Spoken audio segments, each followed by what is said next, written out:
Assalamualaikum warahmatullahi ta'ala wabarakatuh. Alhamdulillah, thumma salatan wa salaman ala rasulillah. Ahlan wa sahlan wa marhaban bikum mujaddadan. Ketemu lagi dengan saya, Rijal Mahdi, dosen Bahasa dan Sastra Arab IAIN Syekh Nurjati Cirebon. Pada kesempatan kali ini kita akan melanjutkan pembahasan mata kuliah kita Maharatul Qiraah wal Kitabah At-Takmiliyah yang diajarkan di jurusan Bahasa dan Sastra Arab IAIN Syekh Nurjati Cirebon. Beberapa pertemuan sebelumnya kita membahas tentang metode cara membaca ya, SQ3R atau misalnya metode Atqin. Kita sudah belajar itu. Pembahasan sekarang kita lanjutkan dengan cara memahami teks bacaan ya, memahami teks bacaan. Ada beberapa cara.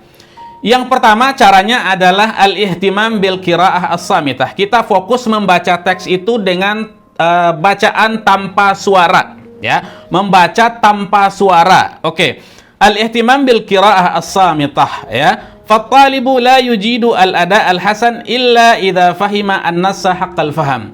Mahasiswa atau seorang reader itu tidak akan bisa membaca dengan baik kecuali dia memahami isi teks bacaan itu. Oleh karena itu, dengan membaca tanpa suara ya akan bisa mengantarkan seseorang pada makna yang diinginkan oleh teks itu ya. Oleh karena itu, bacaan tanpa suara sangat membantu seseorang dalam memahami teks yang sedang dia baca. Itu yang pertama.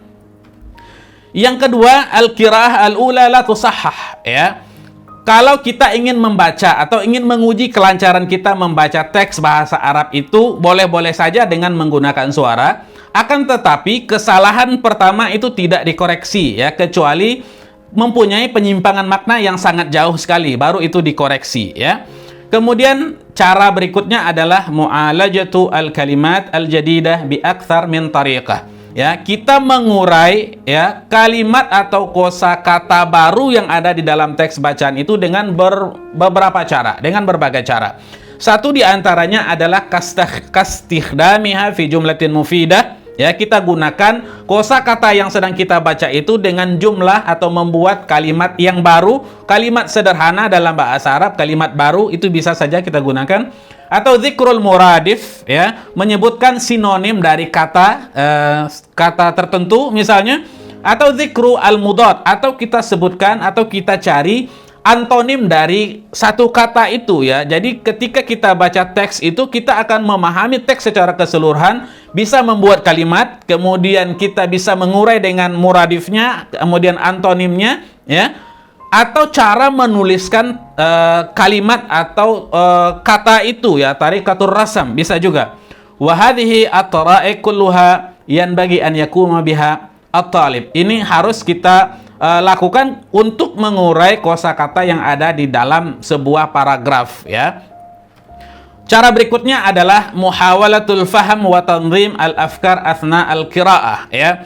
Ketika kita sudah memahami kosakata yang banyak di dalam sebuah teks itu, kita akan mendapatkan ide pokok dari kalimat-kalimat tersebut ya. Tugas kita adalah tanzim al-afkar athna al-qiraah. Kita bisa merapikan atau mengurai semuanya, mana yang pertama, mana yang kedua, mana yang ketiga, dan mana yang berikutnya ya.